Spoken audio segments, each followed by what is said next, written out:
aplicação. Vale a pena.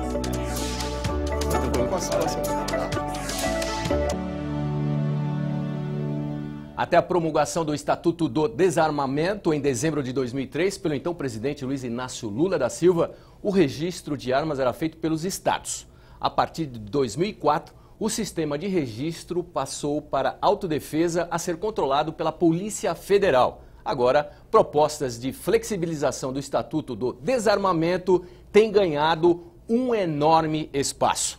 Esse será o tema do programa Em Discussão Segurança de hoje, que recebe especialistas no assunto. Meus convidados são os deputados Coronel Camilo, do PSD, e Coronel Telhada, do PP, além do Bruno Langeani, gerente do Instituto Sou da Paz. Deputados, muito obrigado, é um privilégio recebê-los aqui. Um tema extremamente sensível a toda a sociedade. Claro, quero fazer a abertura cumprimentando exatamente vocês e querendo saber qual que é a opinião de vocês em relação a esse tema. Bom, quero agradecer mais uma vez a presença, Obrigado. cumprimentar os colegas aqui. Dizer que para mim não é um tema sensível, para mim é um tema normal, porque eu vejo a segurança, o direito de defesa como um direito nato da vida. Desde que o homem morava nas cavernas, ele tinha o direito de defesa, mas só tinha que ser pelo Lula mesmo, uma idiotice disso para proibir as armas. Aliás, começou no PSDB, né? Começou Fernando Henrique, então não é de esperar muita coisa, não. Mas é um absurdo no Brasil, o bandido andar armado de fuzil, e todo mundo achar normal, porque hoje todo mundo acha normal você tomar um tiro de fuzil, e o pai de família não poder ter um revólver para defender a família dele, o morador de um sítio não poder ter uma arma para se defender até de animais perigosos. É só no Brasil. Deixa o tubo. Coronel. Vamos lá, Bruno. Prazer, viu, Bruno, né, Marcos? Prazer aqui estar recebendo essa turma. O Telhada, meu amigo aí de longa data. Queria dizer para todos que eu acho que temos que ter o controle de armas. Nós não sou a favor do desarmamento, não chamo mais de Estatuto de Desarmamento. O Estatuto foi lá atrás, em que o Sou da Paz, inclusive, foi um grande batalhador nessa história, para o desarmamento da população. Isso eu sou contra. Tanto é que hoje nós não temos um Estatuto de Desarmamento. Hoje nós chamamos erradamente, hoje nós temos uma lei de controle de armas. E eu sou a favor de que as pessoas que precisem possam ter armas sem sombra de dúvida. Quem mora lá na área rural, quem mora numa periferia, inclusive sou a favor do porte para as pessoas que precisem para a sua defesa. O que eu sou contra é a abertura indiscriminada só porque é um direito. É um direito individual de cada um? É sim, mas nós temos um coletivo que precisa ser protegido. Na minha opinião, distribuir armas para todo mundo, aqueles que queiram ter armas só pelo direito de ter arma, isso pode trazer um problema para a sociedade. Eu acho que tem que ter arma quem precisa, porque o Estado brasileiro, nós somos profissionais de segurança, sabemos disso, não dá a segurança a todo cidadão. Então não posso proibir o cidadão que precise para a defesa sua, da família, né? Seja na área rural, seja na área urbana, eu não diferencio. Eu acredito que a objetividade aí de precisar da arma, ela pode acontecer, inclusive no centro, no centro das grandes cidades, desde que ele prove que isso seja feito. Eu acho que hoje os critérios estão um pouco subjetivos, isso tem que melhorar, aí que eu vejo que isso pode ser modificado. Então a minha linha é exatamente essa. Nós precisamos dar o direito a quem precise ter arma para se proteger, e, ao mesmo tempo, não deixar o uso indiscriminado de todo mundo só para ter um porte de arma na cintura. Podemos chegar no futuro a um nível desse tipo, se a própria população decidir. Mas a minha visão como profissional de polícia é que eu preciso deixar quem precisa e não preciso distribuir armas à torta e à direita pelo Brasil só porque é um direito. Porque o direito individual, ele está superposto, ou seja, o direito coletivo de proteção da sociedade, ele é maior. E nós somos um país diferente. O mundo fala, mas nos Estados Unidos já tem uma cultura diferente. No Japão, na Europa, a nossa cultura é diferente. Nós somos latinos e de sangue quente. Então, muitas coisas que se resolviam, talvez lá numa discussão, acaba, pela empolgação do momento, sendo resolvido pela arma de fogo. Então, minha posição é arma para quem precisa e o restante o Estado tem que proteger aí onde for possível para que nós não evitemos os conflitos aí com o uso de arma de fogo. Então é mais ou menos sensível, né? Bruno, seja bem-vindo. Muito obrigado. Qual é a sua posição? O que você pensa? O que o Instituto da Paz pensa sobre esse tema? Agradeço o convite, cumprimento aqui os colegas, deputado Telhado, deputado Coronel Camilo. O Sou da Paz é contra essa flexibilização. A gente acha que num país como o Brasil, que tem 60 mil homicídios, em que 7 em cada 10 assassinatos são cometidos com arma de fogo, a gente precisa tirar essa discussão do campo da paixão e fazer uma discussão técnica. Controlar a arma de fogo no Brasil é um elemento essencial para você promover uma política de segurança. E acho que dentro desse tema tem muito desconhecimento, né? Porque muita gente que bate contra essa lei acha que hoje é proibido o cidadão ter arma, né?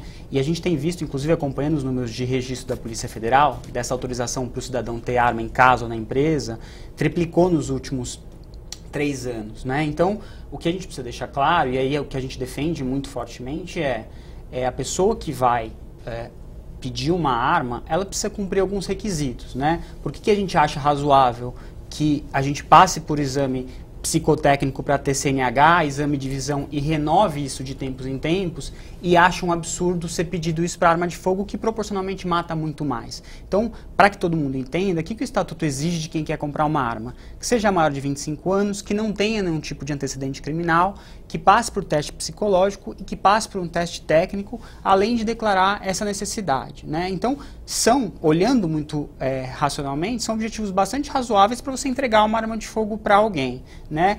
O que nós somos também bastante contra é a questão do porte de arma, né? A gente acha que essa prerrogativa tem que ficar com os profissionais de segurança pública, quem lida no dia a dia com arma de fogo, em casos muito excepcionais, que hoje já é permitido, né, para outros profissionais, promotores, juízes, etc.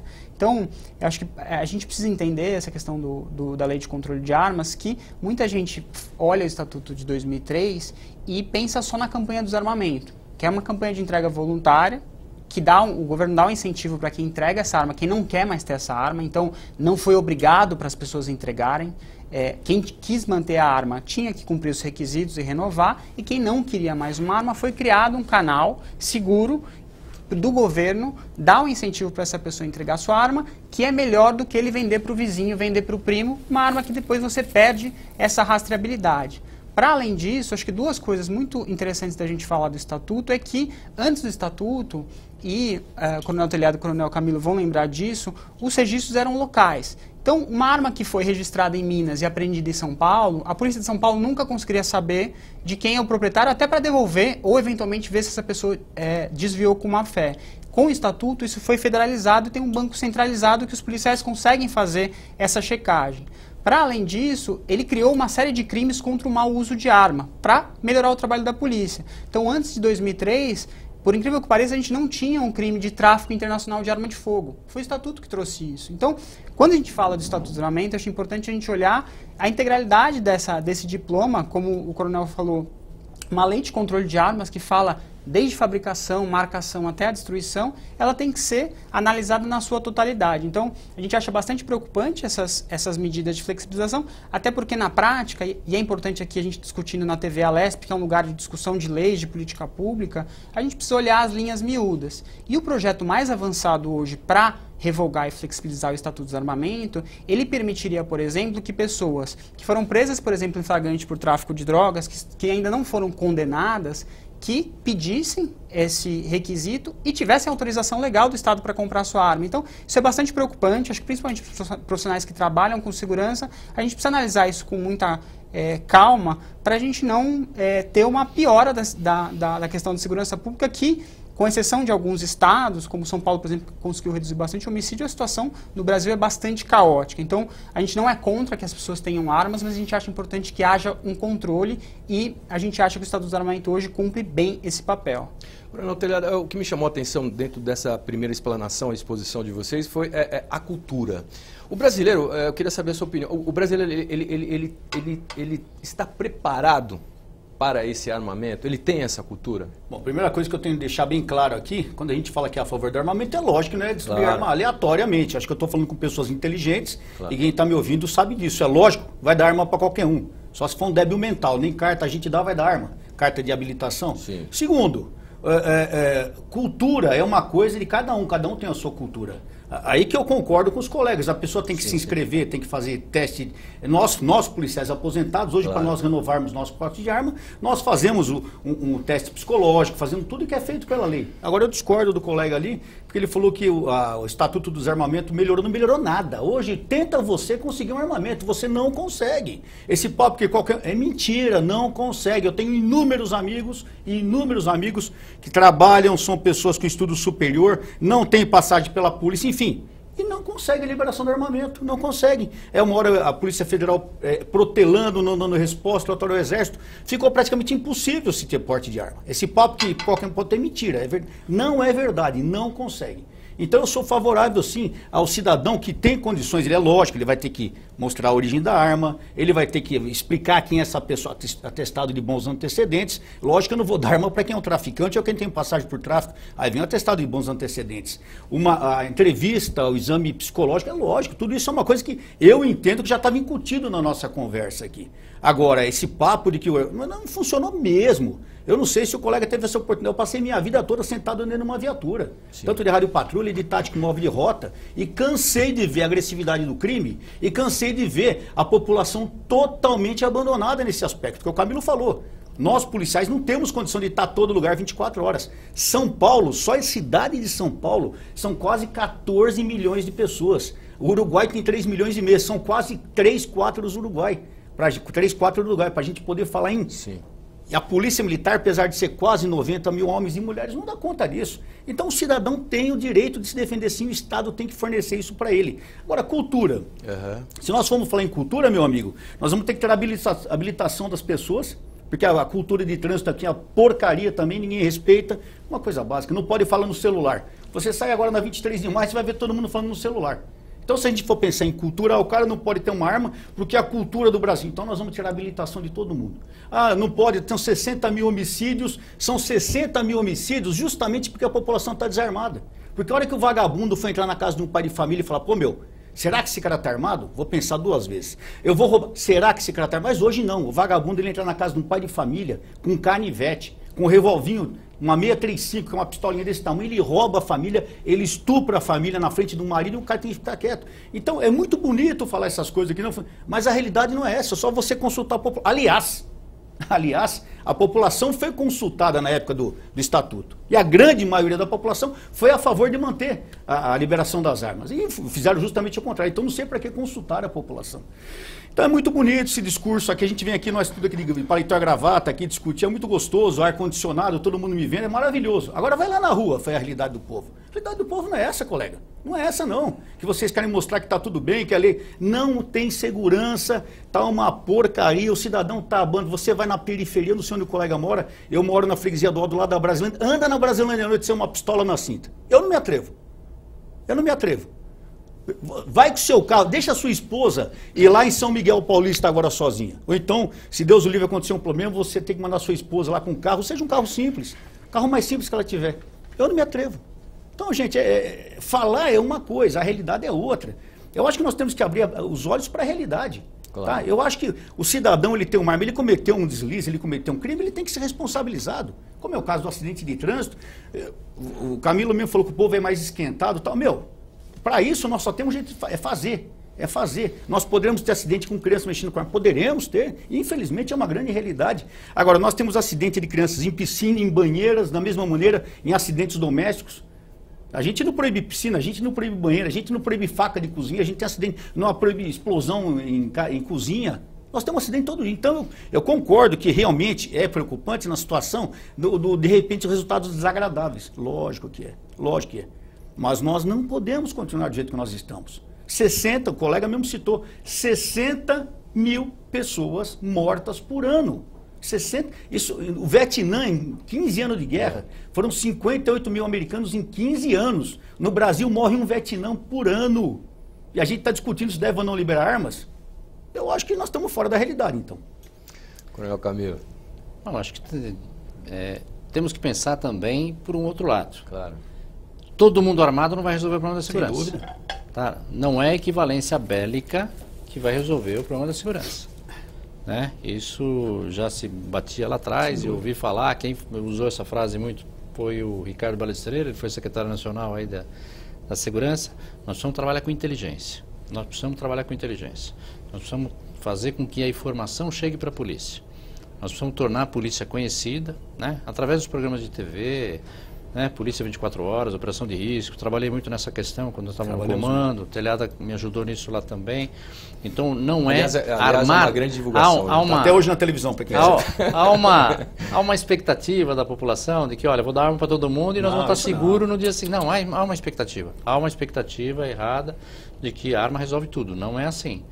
Eu volto a falar, tem uma parte da lei de controle de armas que eu volto a insistir, não chamo de estatuto. Estatuto é o que queria lá no passado para fazer uma coisa diferente, que não aconteceu, porque a população não quis com o plebiscito, que era desarmar toda a população e só os órgãos policiais terem armamento. Como é no Japão, por exemplo, né?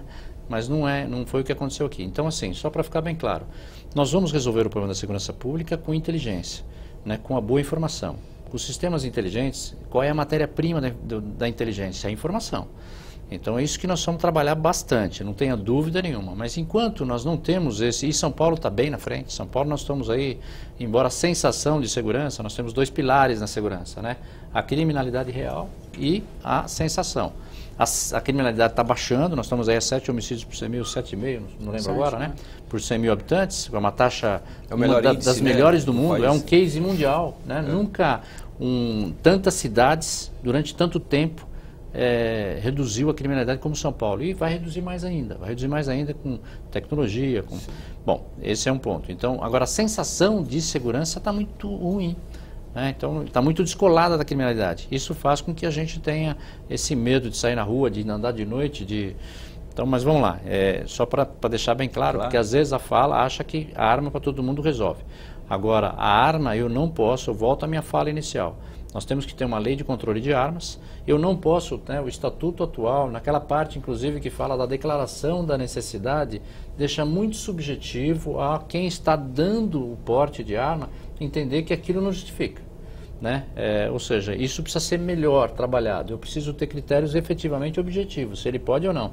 Índice de criminalidade, peculiaridades do local, alguma coisa lá, porque fica nesse tipo. Agora, volto a falar, ele tem que passar por tudo isso que o Telhada falou, ou seja, teste técnico, psicológico, necessidade, né? E eu não posso proibir quem precise de ter arma, esse é o ponto. Tá bom? Agora eu tenho que trabalhar muito forte para que a população tome consciência de que não só a arma resolve. Posso ter arma, mas eu não posso achar que eu estou com a arma na cintura e vou resolver qualquer problema. Senão vai virar um bang-bang. Porque senão, Rossi, na Folha de São Paulo, um tempo atrás, usou uma expressão que eu achei muito bacana. Senão a gente passa para mexicanização. Aqui do Brasil. Porque é o que acontece no México. O que acontece no México? A polícia dá tiro nos bandidos, bandido mata a polícia mata bandido e a população morre no meio. Então, assim, temos que trabalhar muito forte nesse controle para que as pessoas que possam, as pessoas que precisem ter armas, tenham armas. Eu não posso cercear isso. E, ao mesmo tempo, não pode ser indiscriminado. O Telhada falou muito bem, eu também entendo assim, não pode ser indiscriminado, mas quem precisa ter condições de tirar. E hoje, realmente, tem uma dificuldade. Precisa, na minha visão, Bruno, essa parte tem que ser melhor trabalhada, é muito subjetivo. Por outro lado, Telhada, tirar aí o teste, estão querendo passar o teste para 10 anos, pô. Não, é muito tempo. Isso aí, o cara com 10 anos, ele perde a habilidade com a arma. Então, ou seja, nem 8 nem 80. A medida do que está sendo proposto precisa ser melhor avaliado. Precisamos de uma flexibilização? Precisamos. Mas não estão querendo tirar tudo. Até esse problema do antecedente que ele falou, Telhada, é verdade. Ou seja, eu posso não ter um antecedente criminal. Sim. Mas se eu estou lá já indiciado no inquérito, de alguma coisa, estou respondendo, ou seja, eu não preciso só ficar no antecedente. Eu tenho que ter uma análise melhor para colocar a arma na cintura de alguém. E aí é o trabalho todo da sociedade. E vamos até mais longe ainda, viu, Marcos? Vamos para a sala de aula. Nós precisamos começar a discutir valores dentro da sala de aula. Valores, porque hoje o jovem, ou muitos jovens, infelizmente, não dão valor nem à vida. Então, por isso que a gente falou do sangue latino, dessas coisas. Eu preciso voltar a ter na sala de aula a discussão dos valores, de valores éticos, morais, de respeito. Porque as pessoas vão se respeitar, e se as pessoas se respeitarem, pouco importa se tem arma ou não. O que nós precisamos também é levar para a sala de aula a discussão de valores, para preparar uma sociedade para o futuro, e uma sociedade que aí vai depender se vai estar armado ou não. Mas hoje o sistema atual é assim, precisamos do controle de armas. Você me permite claro. A gente falando assim, o pessoal acha que o Coronel Telhada eu sei que o Camilo e ele sabe que não é assim, você também, claro, que a gente é favorável a total... Não existe total liberação de armas. Nós que entramos na polícia, eu e o Camilo entramos em 79, patrulhamos as ruas de São Paulo antes dessa lei do desarmamento e tudo mais. Pô, a gente lembra o tempo que o fato de andar armado era contravenção penal.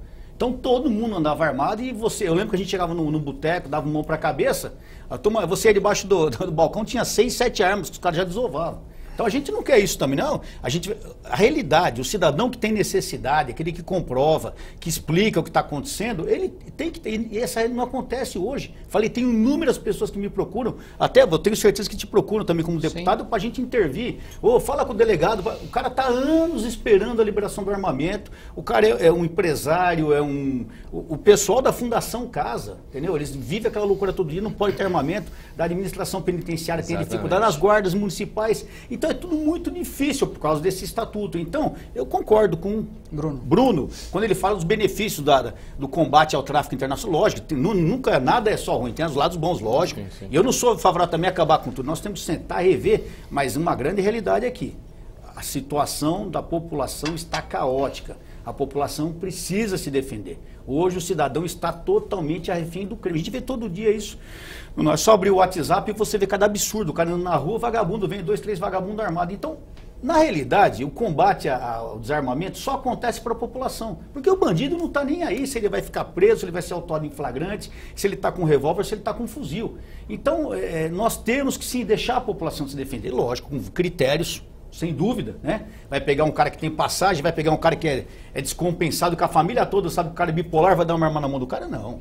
Então nós temos... E outra, o Camilo falou, tem que ser anualmente essa revisão, essa Cada 3 anos, essa reciclagem. O que me chamou a atenção, e vocês são experientes nisso, qual que é o limite? 3 anos? 3 anos. 3 anos. Olha, 3 anos. 3 anos. Pode ser até 5 anos, né? Mas não 10 anos, como estão falando. Não, 10 anos é Agora, absurdo. eu queria só falar pro Bruno também não achar que está com 2 policiais Não, aqui. de jeito nenhum. Bruno, para nós, policiais, ou para todos os policiais, sim. guardas civis, juízes, seria interessante que ninguém andasse armado, só a polícia, seria.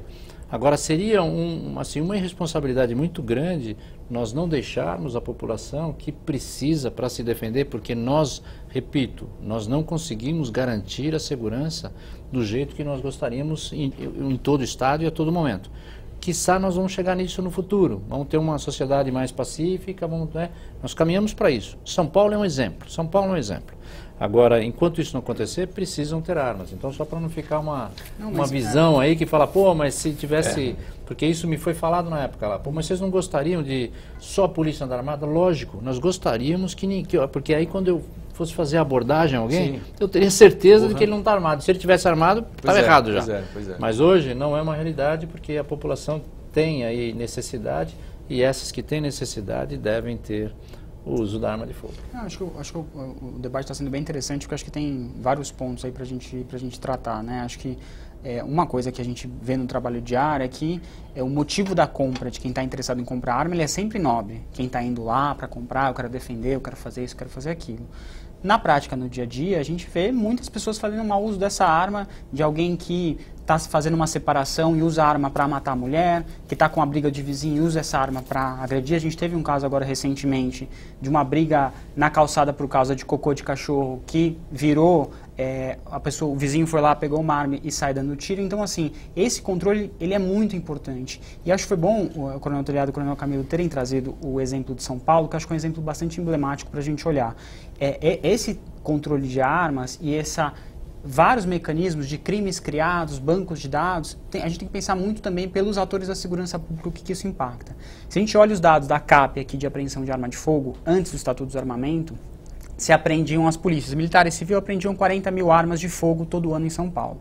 Hoje a gente apreende 15 mil armas. Para o patrulheiro que está na rua, saber que tem menos bandido armado, por mais que a gente ainda tenha, etc., isso não acaba nunca, em lugar nenhum acaba, mas a gente caiu menos que pela metade. Então, não só para o policial que vai fazer uma abordagem de fundada suspeita, que vai numa briga de vizinhos, uma desinteligência. O coronel comentou essa coisa de fazer abordagem em bar. O policial se deparar com menos pessoas armadas na rua, isso é muito menos risco para o trabalho, a gente tem que procurar isso para todas as pessoas. E para o cidadão da mesma forma, a gente cresceu muito o número, por exemplo, de roubos com simulacro e arma de pressão em São Paulo. Obviamente, para o cidadão é horrível ser roubado, ninguém quer ser roubado, as pessoas querem andar tranquilas na rua. Agora, se a pessoa te assalta com simulacro, é muito melhor do que assaltar com uma arma de fogo, porque esse caso não vai virar um latrocínio, você não vai perder a vida por conta de um celular. Então, acho que esse olhar para o controle, o mercado legal, a gente precisa saber que o cidadão com arma, ele também comete crime, e acho que precisa ter um olhar para isso, a gente não vai conseguir evitar 100% dos casos, mas se a gente conseguir olhar com critério sobre isso é importante, e saber que essa arma do mercado legal, ela migra para o mercado legal. Por que a arma mais apreendida no Brasil é o revólver Taurus 38? Porque essa arma que o cidadão podia comprar é a arma do vigilante, é a arma de guarda civil,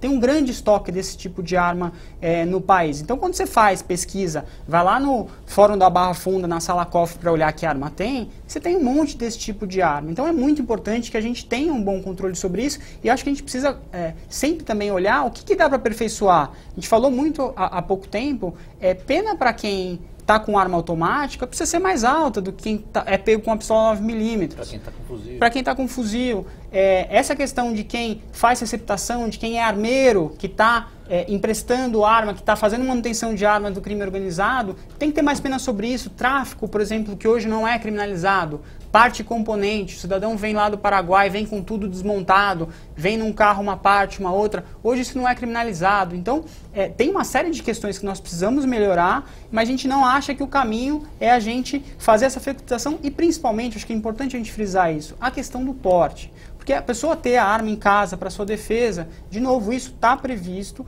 Agora, sair armado na rua são outros 500, né? Os policiais fazem reciclagem disso todo ano, tem treinamento, quem está na ativa, porque sabe, sair armado é diferente, ele vai ter que estar atento o tempo inteiro, não vai poder beber, não vai poder fazer uma série de coisas e, como o Coronel Camilo muito bem colocou, reagir armado não é garantia de que você vai se defender. Tanto é que a gente tem a triste estatística aqui em São Paulo que a esmagadora maioria dos policiais que morrem é fora de serviço e é em assalto. E são pessoas bem treinadas para isso. Então, a gente precisa deixar isso claro que as pessoas que têm necessidade têm que poder, passando pelos requisitos, ter acesso a isso, mas acho que o porte de arma é algo que precisa ficar muito restrito porque aumenta demais esse risco na rua. Deixa eu só fazer para não perder o gancho. Então, por favor. E aí nós vamos para o intervalo e voltamos. Pode falar. Tá bom. Então, depois do intervalo, eu queria falar das armas para policiais. Pode ser? Aguardo. Armas dos policiais. Para prometo. Policiais. O próximo gancho é meu. O próximo gancho é teu, tá bom. Então, não sai daí. O Em Discussão Segurança está muito, muito bom. Rapidinho, a gente já volta.